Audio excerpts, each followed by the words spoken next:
industry on the dais, off the dais, the entire automobile component industry present here in full strength. And I have yet to see a post-COVID engagement as vibrant and as engaging as this. Compliments to all of you.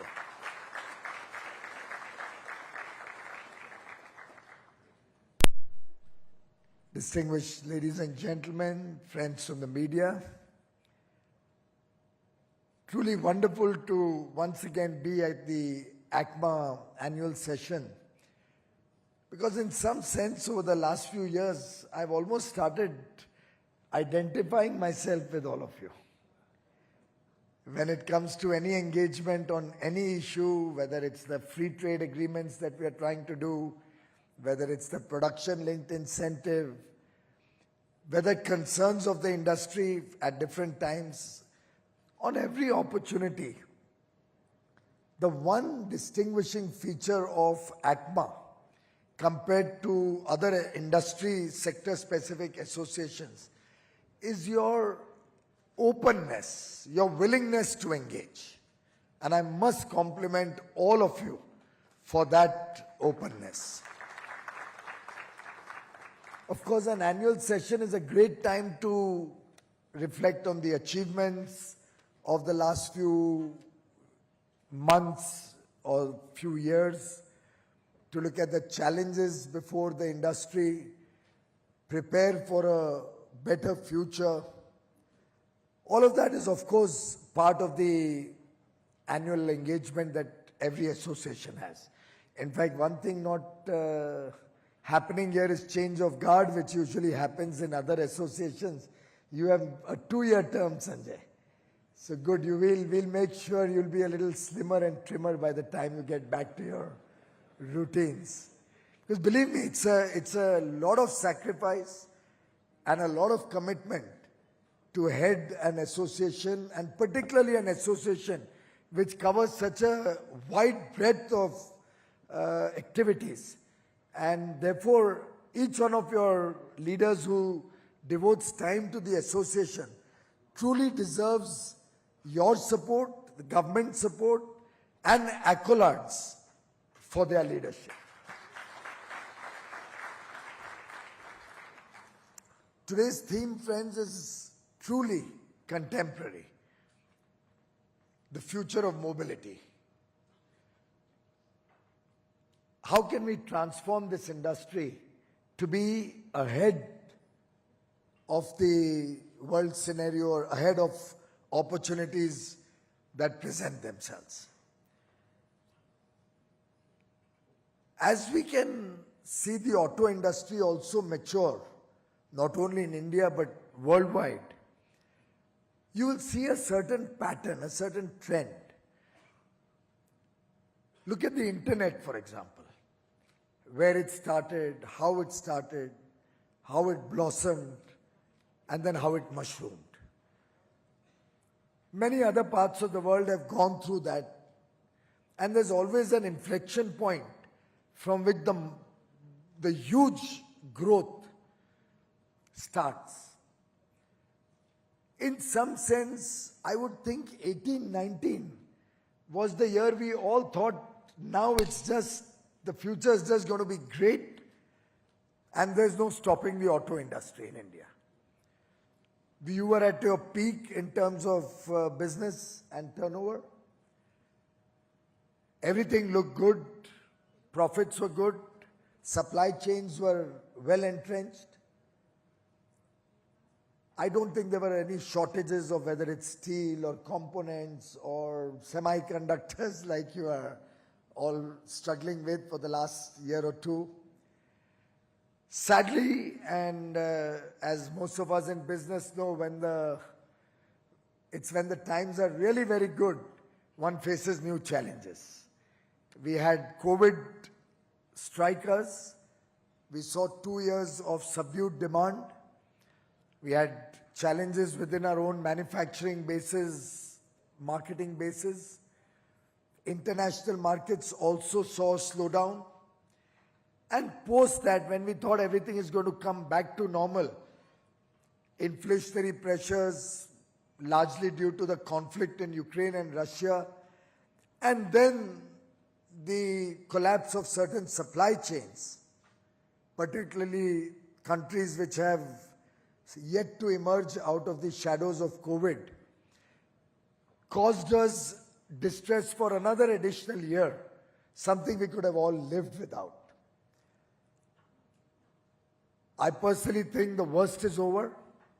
I'm told the semiconductor story is now getting largely sorted out. Auto sales of the last couple of months, 3 months, seem to reflect that we are getting the mojo back in the auto industry, which should automatically also have its resonance in the component industry.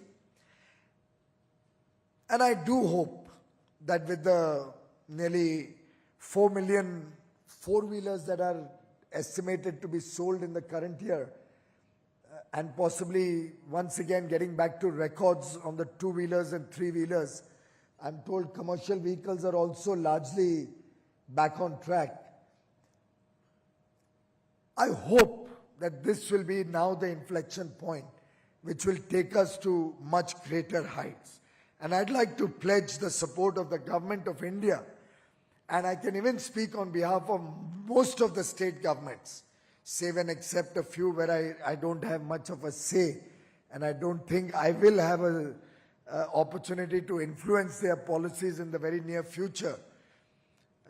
Well, things will change hopefully in the future, but there are a few states left where I may not be able to influence them. But largely, all governments have recognized that this is one sector which has huge potential. It creates jobs, it encourages skill development, it values talent, and has an ecosystem that has a huge impact on society. And I think the 5 million odd people only engaged in the auto component sector, many more also in automobile manufacturing, servicing, the marketing, the entire works. All of you collectively and your contribution to the GDP is truly something that is great news for the country, gives us a lot of potential going forward, and both the central government and most state governments are totally committed to supporting your industry, whether it's through our production-linked incentive scheme, where probably auto components was one of the largest beneficiaries. And you have correspondingly responded. I mean, we had estimated initially, if I recall correctly, about 45,000 crores or so of investment. But your industry responded with about 75,000 crores of commitments in terms of investment. Semiconductor has been another area of focus where we have pledged government support of 76,000 crores.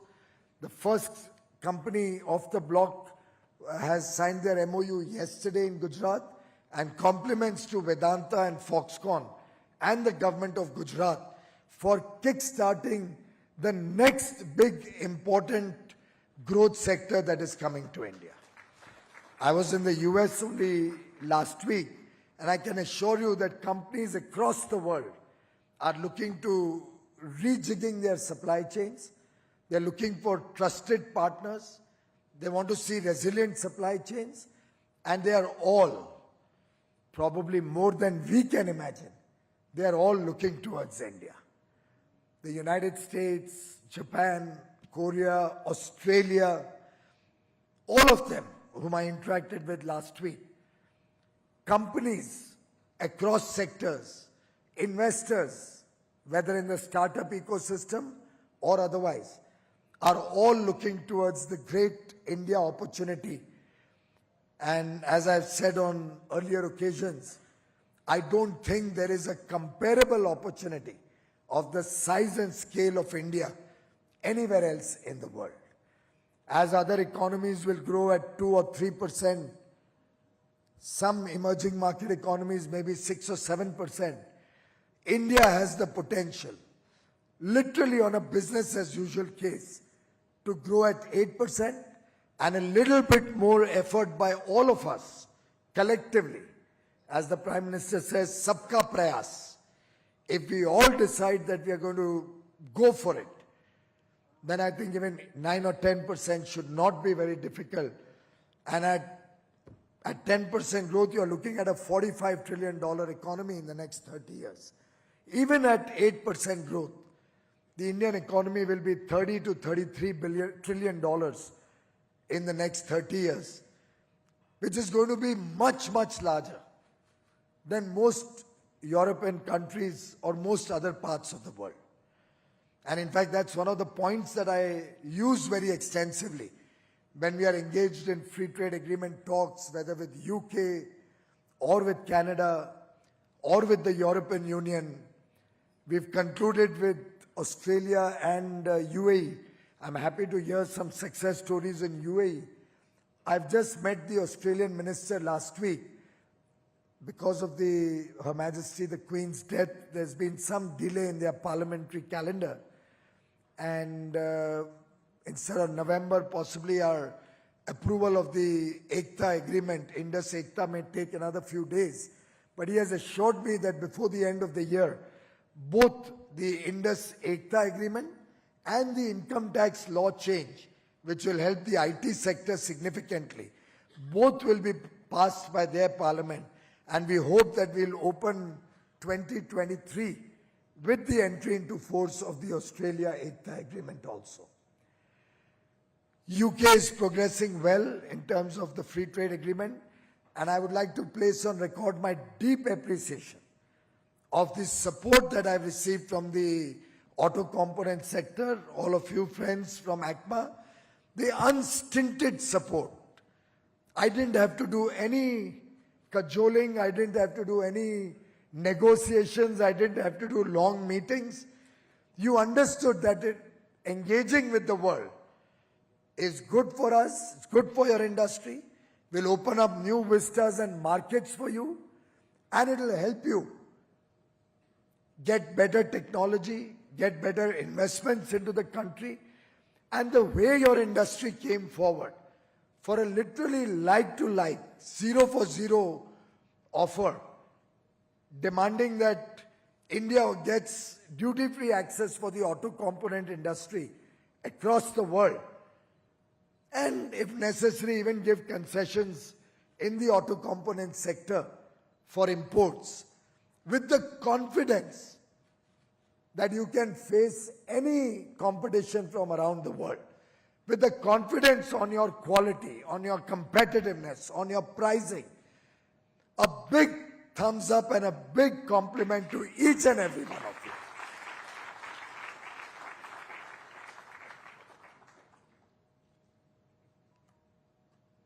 We'll have European Union discussions going on through 2023, where we will also look for your support. Canada is progressing well. Incidentally, the Canadian minister has sent a message that without waiting for the next FTA round in Canada, can we do one round of discussions in Bali on the sidelines of the G20?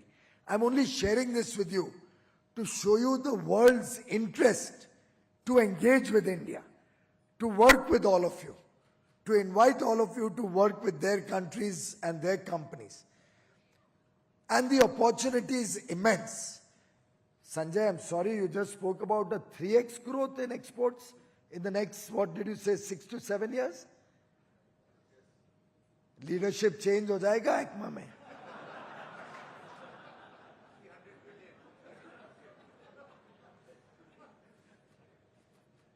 We need to be bolder, and that's the rate of growth that I'm looking at overall exports in the country. ACMA has to be 2 steps ahead of the rest. And I would urge all the senior leaders of your sector to relook at your business processes, to relook at your plans. My own experience, whether in the private sector or in government, is once you have aggressive targets and aggressive ambitions, bold ambitions, that old Shah Rukh Khan's story which I used, I think, last time in one of your ACMA functions, The entire universe conspires to make it happen. And I would urge you, let's look at a 3-digit export number. Why can we not look at a 3-digit export number?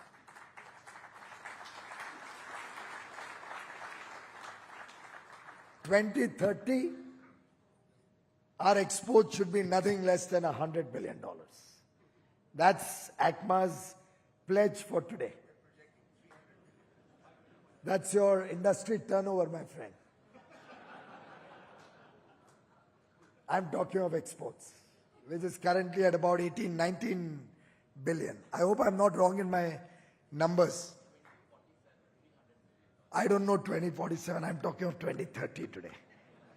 We'll reset your target of 2047, and if you do 100 billion by 2030, then I don't know, 4 digits? On a serious note, the industry has come to its inflection point. I remember when my good friend Pawan Goenka offered his support to the government, and we were able to set up the SCALE committee, the steering committee for advancement of localization, employment and exports. Obviously coming from your side of the fence, he focused very heavily on the auto and the auto component industry. And in fact, the PLI scheme that was finally introduced in 14 sectors, one of which is, of course, yours, the largest beneficiary,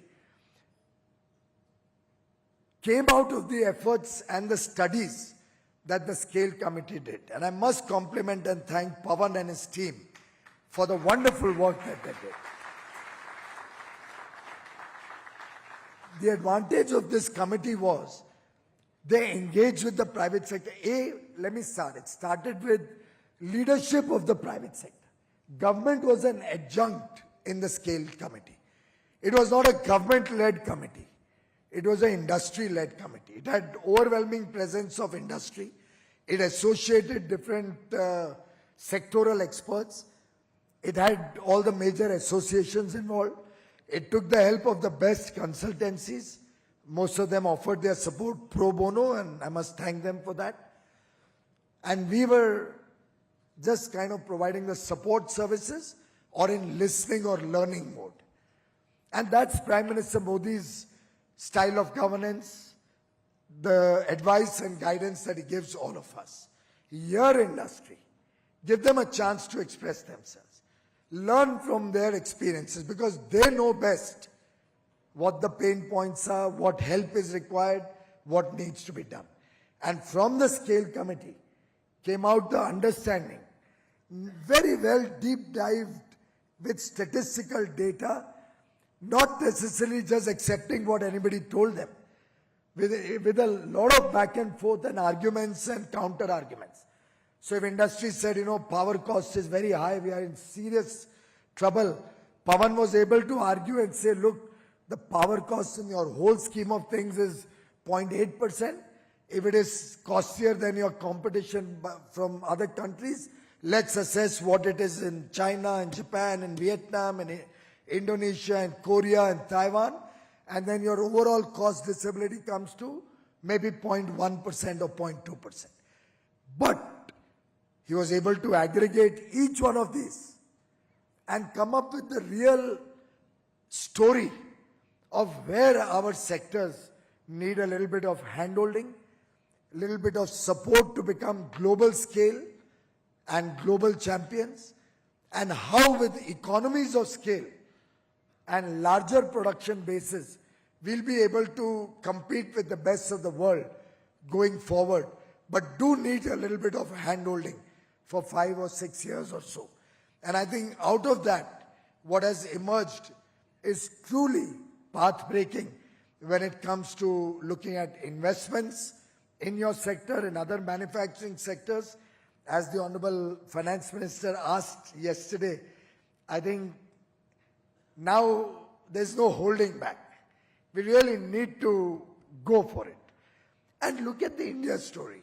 As prosperity increases and as mobility becomes more affordable, particularly with the rapid innovation that's happening on different areas, particularly with electric mobility becoming almost no cost or very low cost on operations, and the original costs of vehicles also becoming gradually quite affordable, a potential battery swapping taking shape, which may help reduce the initial investment of our customers.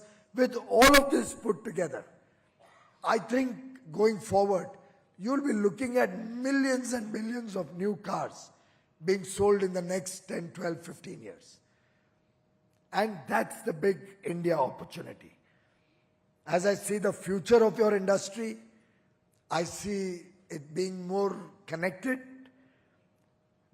focusing on convenience, being more oriented towards clean energy and clean mobility, and clearly resting on cutting-edge technology, which will define the future of the component industry. So component will be connected, convenient, clean, and cutting edge. And I think if we all take it upon ourselves that whatever we do is going to be basically focused on quality and cost competitiveness. And that competitiveness, given the little bit of support that we are able to give now, will help you increase scale, and from scale, help you focus on quality and costing. And as I see the confidence in your industry growing, I also get more encouraged to see what government can do to help your industry. You are making some very innovative stuff nowadays. You're looking at innovative ways of marketing your components. And I only have one ask, that there's still a little bit of an element of an informal economy in the auto component industry. And I think it hurts. It hurts you also, and it hurts the country as a whole. It's important that the industry gets so beautifully organized that the informal sector also comes into focus when it is dealing with quality, when it is dealing with fair competition. And those of you who have an opportunity to, let's say, carry along the informal sector, the smaller players, should seriously consider taking them along or creating a greater awareness for OEM products or genuine products, probably try to make them more cost effective. And those who are indulging in any malpractices, we need to see some whistleblowing so that once and for all, the country goes towards a clean ecosystem on the component side, and that'll help fair and equal competition across the country. On August 18th, I had an extensive discussion with your sector. I think it went on till very late in the night, but it was truly very, very fruitful. Got a lot of learnings. I do hope that we'll continue to get an opportunity to engage as frequently as we've done in the past. I do hope you will give me more suggestions on any laws which are discriminatory, any issues where I can support you through decriminalization or reduction of compliance burden. If there's any new market where you're facing non-tariff barriers because of which you're not able to export, any problem that you're facing across the world, I want you to share it with us. We'll activate our missions. We'll be happy to engage with their ministers or their officials. We'll be happy to send teams from India. And wherever required, I assure you I'm ready and willing to take reciprocal action in the interests of your industry. And we did that with a few countries. I remember Indonesia. Some parts of the auto downstream industries were having some challenges with Indonesia, and we took action on that. We took reciprocal action. The minister met me in Los Angeles last week, and we are going to talk in Bali next week, where we are looking at easing things on both sides. Very often, and we are all business people, we know that's the language that works. So we'll have to do everything possible to support and encourage you, just like I find you supporting the government and encouraging us in our efforts to engage with the developed world, expand India's footprint in international waters, and truly make India a world leader when it comes to the auto sector. I think a lot of localization work is being done by all of you, and I must compliment you for that. I do hope you will continue to promote local auto components.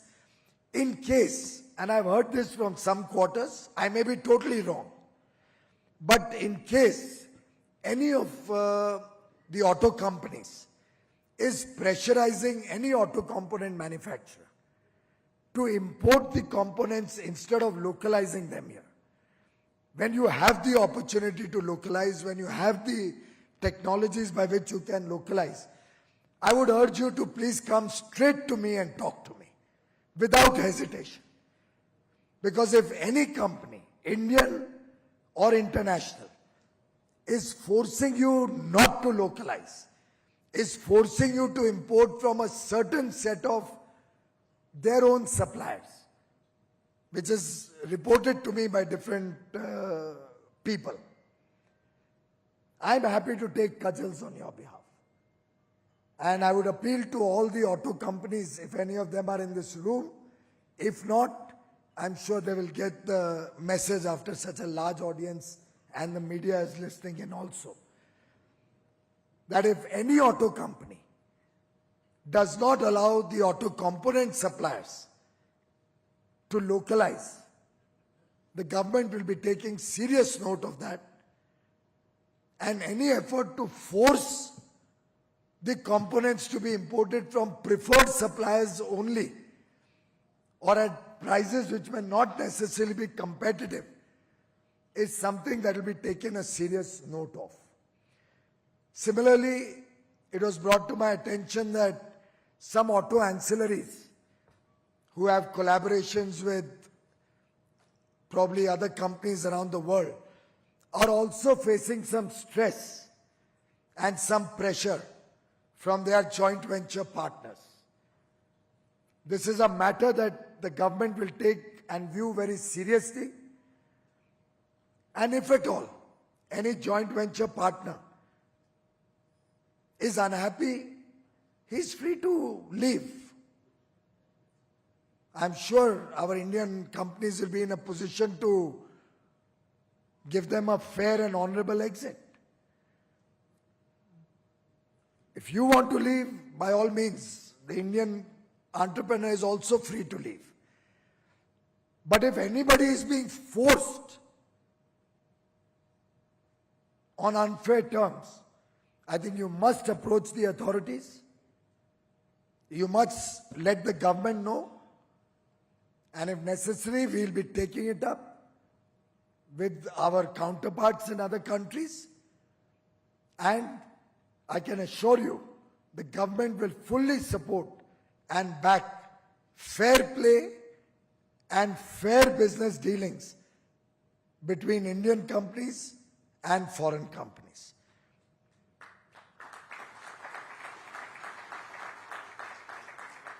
Because India has never discriminated with any foreign company. We have allowed them all to come here.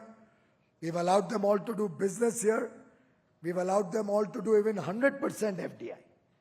And we've allowed them the equal access to the large Indian market. And in that spirit, I think it's only fair that our companies also get a fair deal and equal opportunity when it comes to doing business, when it comes to growing our business, when it comes to expanding our business, or in the event of a dispute, when it comes to owning our own business. Friends, before I conclude, I just urge you to consider a 5-point action agenda for the industry. Let's focus on quality, because that's the only thing that will be of importance as we go forward. Obviously, pricing is a natural element, cost competitiveness, but if we have high quality products, there's no way we will either not be able to compete with the world, or we will have to depend on imports for years to come. 2, we have to think holistically. There may be a component or two where we are not competitive. We should be willing to allow imports to come in. But we have to have a larger vision. As I said, your industry has demonstrated that vision. I hope you will continue to have that same spirit of openness and will take the big picture view, the comprehensive view, that those countries who have engaged with developed nations, who have engaged with free trade, who have worked in the spirit of competition, not dependent only on government subsidies and clutches, are the sectors, are the industries which have succeeded in the long run, and those countries have become developed countries in the last 30, 40, 50 years. If we go beyond the thinking of my industry, my company, my individual interest, and think of the industry as a whole, and obviously the nation as a whole, that will truly be the defining feature of our industry's success and growth. 3, value addition in India is going to be an important element of our growth story, and I would urge each one of you to look at what are the areas where we can have greater value addition in India. Do we need to import the steel, or can we buy the steel locally? Are we being pressurized by somebody to buy imported steel which is available in India? Reflect on all of these issues and be bold about it. 4th, if a market is uncompetitive, let's not flog it, because there's a lot of opportunity available out there where we can be competitive, and if we focus with scale in these markets, I'm sure we can do much, much more than what we are doing now. And all the missions across the world have been directed to support industry. In fact, the KPIs of our missions across the world will now include trade, technology, and tourism as 3 important elements of the performance of our missions. They will handhold you. They will support industry if you are having any problem. They are supposed to scout for opportunities to grow trade between India and that country. They are supposed to help you get modern, better technologies. And of course, if tourism grows also, your shared mobility will also get newer opportunities. And lastly, I come back to the point I started with. Let's think big. Let's think scale. Let's be much, much more optimistic and aggressive in our targets, in our mission, in our ambition.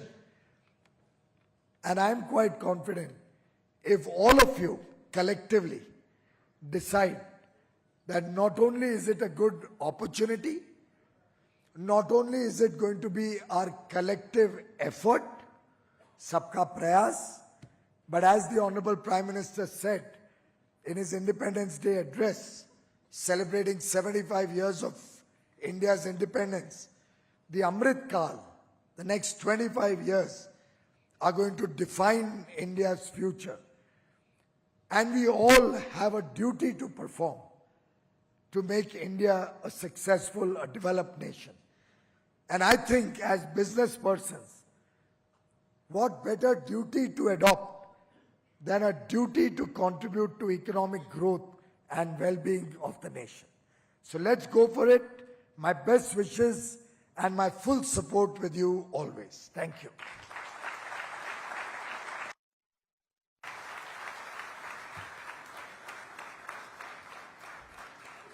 Thank you, Honorable Minister, for your very inspiring address and for enthusing the industry with your words and support.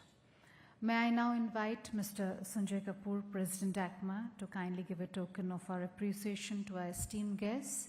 Can we have the mementos, please? May I request you to kindly present the memento firstly to Honorable Minister, Shri Piyush Goyal.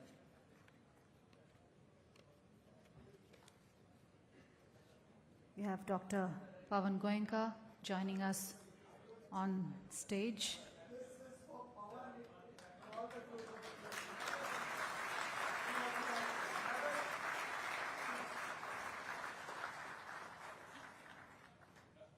This is for you, for the good work you are doing.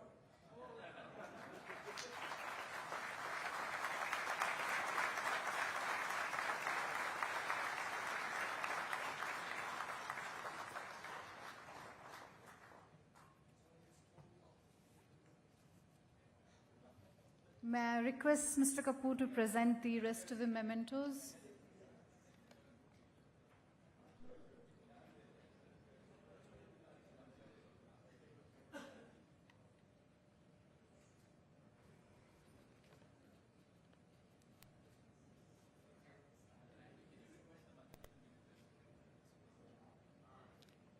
So, may we request the Honorable Minister to present it to Mr. Vinod Agarwal, to Mr. Ganesh Mani S.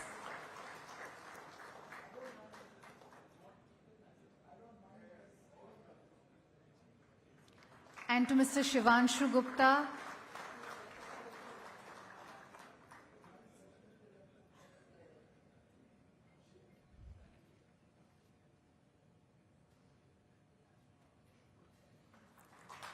and to Shri Shrikant Inampudi.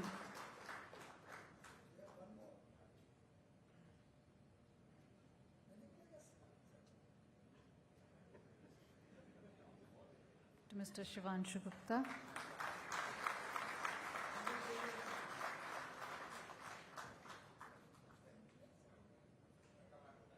Thank you, Honorable Minister.